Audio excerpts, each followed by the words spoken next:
Hi friends, आपने board exam पास किए होंगे तो 10th और 12th के बोर्ड के दौरान आपने देखा होगा कि टीचर्स का ना मैक्सिमम ध्यान सारे बच्चे बोर्ड में जो बैठने वाले हैं उन सारे बच्चों को पास करवाने में लगा रहता है। वो मैक्सिमम मेहनत करवा करके उन बच्चों को अच्छे मार्क्स दिलाना चाहते हैं ताकि बोर्ड रिजल्ट अच्छा है और स्कूल का नाम अच्छे से फैले। लेकिन दोस्तों, कुछ बच्चे ऐसे होते हैं कि टीचर्स की तमाम कोशिशों के बावजूद भी पास होने में, अच्छे मार्क्स लाने में असमर्थ रहते हैं। और दोस्तों, शेयर मार्केट में एक ऐसा ही बच्चा है जिसका नाम है वोडाफोन आइडिया और टीचर का नाम है गवर्नमेंट ऑफ इंडिया, यानी अश्विनी वैष्णव साहब ने अभी रिसेंटली कहा है कि भाई वोडाफोन आइडिया के लिए हम हर संभव कोशिश कर रहे हैं जिससे ये कैसे से करके सही रास्ते पे आ जाए। सो दोस्तों, किस प्रकार का ये स्टॉक है और क्या ये वोडाफोन आइडिया नाम का बच्चा कभी पास हो पाएगा, ये वीडियो इसी के बारे में है। आप एक इन्वेस्टर के तौर पे बहुत कुछ सीखने वाले इस वीडियो में और आपको मजा भी आने वाला है। तो वीडियो पूरा देखिए, कुछ नया सीखिए और एक प्रॉफिटेबल और जागरूक इन्वेस्टर बनिए। दोस्तों, स्टार्ट करते हैं वोडाफोन आइडिया का सागरनोमिक्स।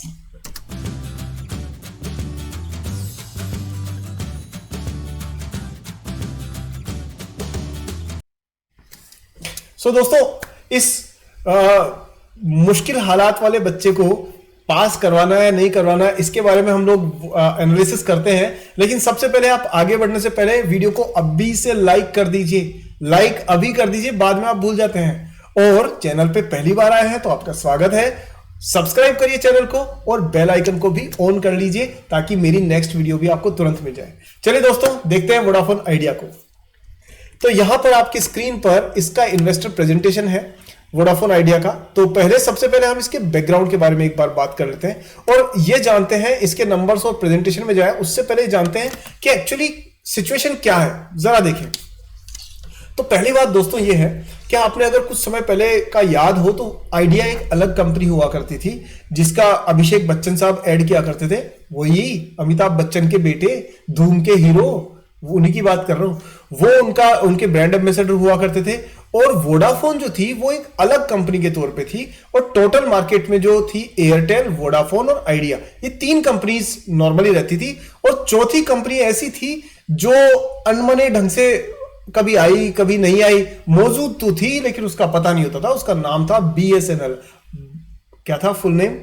भारतीय संचार निगम लिमिटेड। ठीक है, हालांकि उसके और भी अलग अलग वर्जन लोगों ने बना रखे हैं, वो मैं नहीं बोलना चाहता, आप सब जानते हो। BSNL, लेकिन BSNL कभी भी वो भी ऐसा ही बच्चा था कि वो आगे बढ़ना ही नहीं चाहता था। तो गवर्नमेंट ने क्या किया, ये जब कंपनीज मर्ज हुई, कौन कौन सी, वोडाफोन और आइडिया, इन दोनों ने सोचा कि चलो हम मर्ज हो जाते हैं ताकि उसी दौरान जो रिलायंस ने जियो को लॉन्च किया था, तो जियो की वजह से एक मार्केट में पैनिक फैल गया था, पूरा डिसरप्ट हो गया था बिजनेस, सारा मार्केट कैप्चर करने में लगी हुई थी जियो, फ्री में डेटा बांट करके। तो एयरटेल का बिजनेस खराब हुआ था और वोडाफोन आइडिया दोनों का बिजनेस बहुत खराब हो चुका था। दोनों ने मर्ज किया आपस में, एक दूसरे का हाथ थामा और ये एक सिंगल कंपनी बन गई। और ये चाहते थे कि अब हम जियो को और हम एयरटेल को अच्छी खासी टक्कर देंगे। लेकिन इस कोशिश में ये भूल गए कि दोनों ही कंपनियों के साथ में कुछ कमजोरियां जो थी, जिनको कहते हैं हम सिंक्रोनाइजेशन, सिनर्जीज जिन्हें कहते हैं, तो सिनर्जीज नेगेटिव तरीके से ऐड हो गई है। इस वजह से कंपनी ग्रो करने की बजाय डेट के प्रेशर में आनी शुरू हो गई, लगातार कर्जे पे कर्जा लेती गई। और आदित्य बिरला ग्रुप जो है उसकी कंपनी होने की वजह से कर्जा इनको आसानी से मिल तो गया लेकिन आसानी से चुकाने में दिक्कत आई। क्यों आई? क्योंकि दोस्तों ARPU, ARPU यानी एवरेज रेवेन्यू पर यूजर, ये एक मैट्रिक्स है जो कि इस टेलीकॉम इंडस्ट्री में काम करती है। और इनका ARPU जो था ना वो लगातार कम होता जा रहा था क्योंकि टक्कर थी इनकी वोडाफोन इससे, जियो से और एयरटेल से, जो काफी कॉम्पिटिटिव रेट्स के ऊपर अपना जो बिजनेस था उसको बढ़ा रहे थे। तो ये बैकग्राउंड है और अब हम बात करते हैं इसके नंबर्स की। यहां पर आप देखिए वोडाफोन आइडिया के पहले प्रेजेंटेशन को एक बार खंगालते हैं और मैं आपको बड़ी इंटरेस्टिंग चीजें बताऊंगा, आपको मजा भी आएगा इसमें। जरूरी नहीं है कि आप बोर होकर के इन्वेस्टर्स मतलब रिसर्च करें स्टॉक्स की, आप मजे के साथ भी कर सकते हो। देखो, पहली बात तो आप ये देखो दोस्तों, मैं अब आपको छोटी छोटी अच्छी चीजें जो बता रहा हूं ना उन पर नजर जरूर रखना। ये दोस्तों इसका ओवरव्यू है। क्या है कि इनके पास में 1,83,000 करोड़ के, इनके मतलब 1,83,000 लोकेशंस पे ये मौजूद है, जो टावर्स वगैरह जो होते हैं।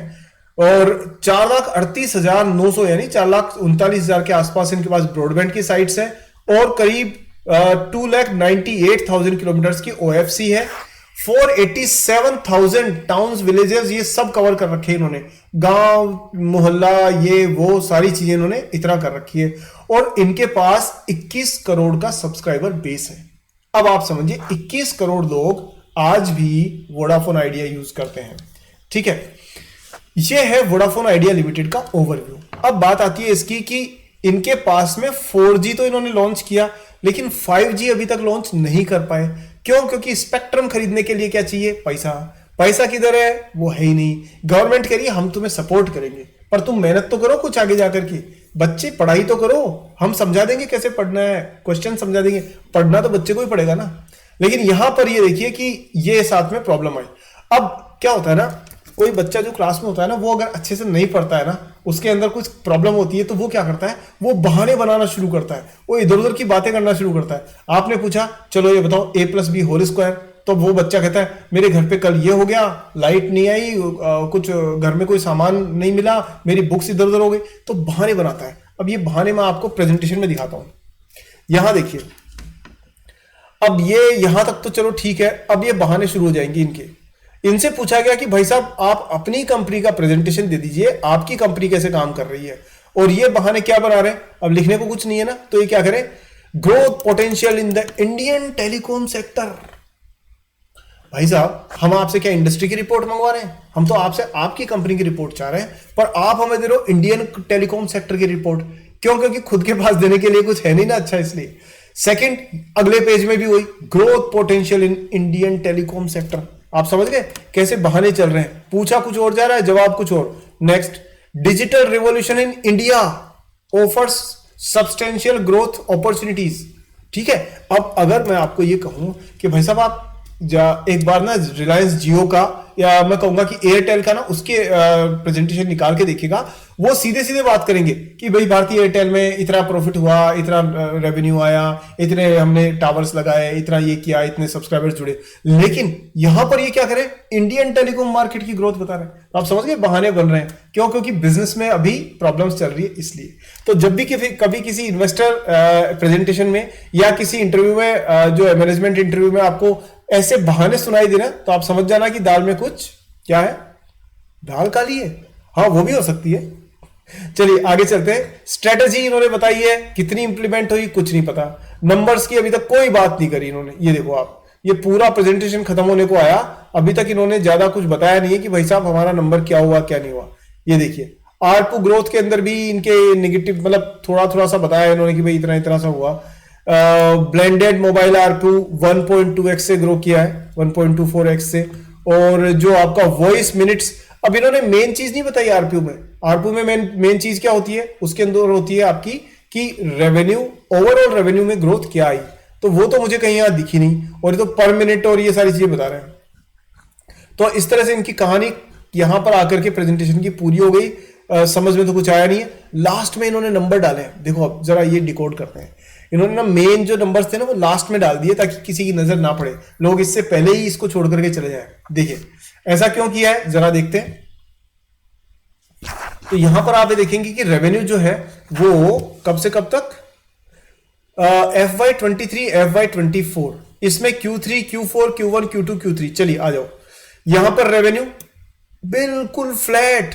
आप देख रहे हो कि रेवेन्यू बढ़ा ही नहीं भाई साहब, पिछले साल 1.5 साल से रेवेन्यू उतना का उतना ही है। EBITDA again flat.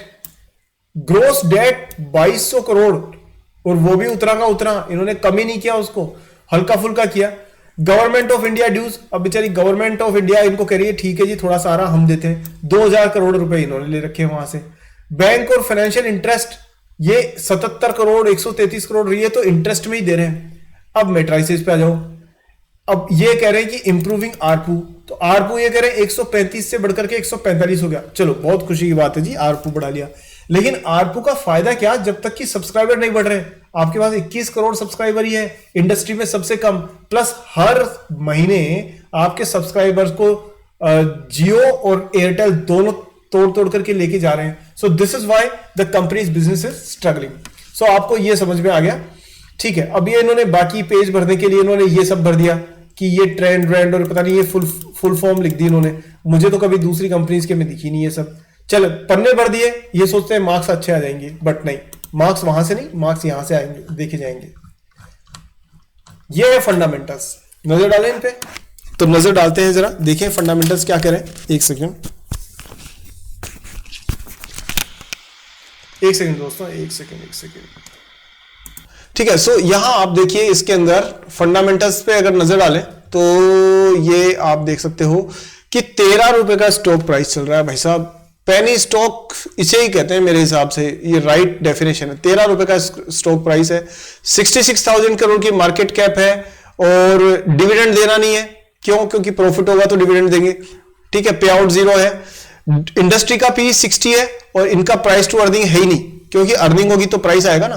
प्रोमोटर की होल्डिंग 50% है, प्लेजिंग इन्होंने नहीं कर रखी है, अच्छी बात है। पायोस की स्कोर 3 पे है, तो कंपनी कुल मिलाकर के एक सिचुएशन तो खराब ही है इनकी देखा जाए तो, बट आप देखोगे कि एक ट्रेडिंग वॉल्यूम जरूर बढ़ रहा है। मतलब मैंने एक चीज देखी है, स्पेकुलेटर्स की ना कोई कमी नहीं है मार्केट के अंदर। मतलब आप ये बता दो कि कहां पर उठापटक की जा सकती है, तो यहां उठापटक हो रही है। भाई कोई खराब सी कंपनी दिखी जिसके अंदर कुछ प्रॉब्लम चल रही है, फटाफट ले खरीदो, ले फटाफट दे, फटाफट ले, फटाफट दे, फटाफट। ये ट्रेडिंग के चक्कर में क्या होता है कि ब्रोकरेज हाउसेस के तो अच्छे पैसे बन जाते हैं, लेकिन जो इन्वेस्टर्स है, जो ट्रेडर्स है बेसिकली, उनके पैसे का बैंड बच जाता है पूरी तरह से।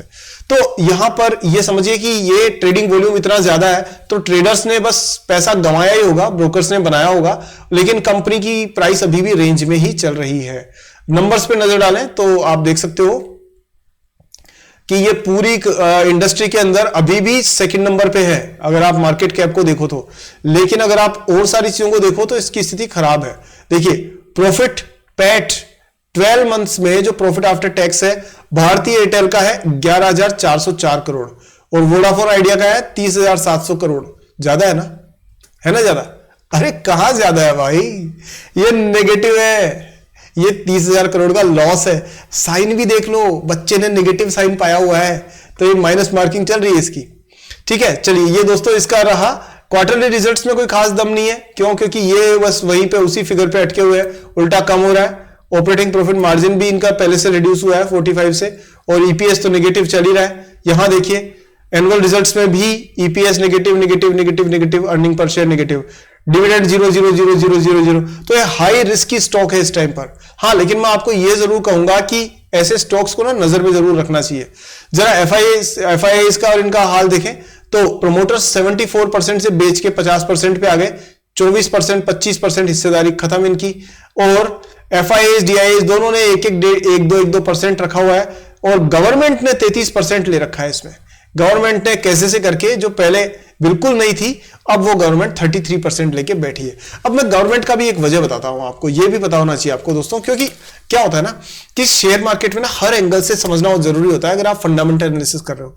अब गवर्नमेंट के साथ में क्या चैलेंज है? वो चैलेंज ये है कि टेलीकॉम सेक्टर एक बहुत बड़ा राइजिंग सेक्टर है, और डेटा रिवोल्यूशन का एक सबसे बड़ा पिलर है, और गवर्नमेंट बिल्कुल नहीं चाहती कि इसमें या तो मोनोपोली हो या फिर डुओपोली हो। डुओपोली का मतलब होता है कि 2 ही पार्टियां हो, मोनोपोली का मतलब होता है सिर्फ एक ही पार्टी हो, कि पता पड़ा अब की बार सपोज करो 500 पार अगर हो गए तो सिर्फ और सिर्फ बीजेपी बचेगी, सामने कोई बचना ही नहीं है, तो मोनोपोली हो गई।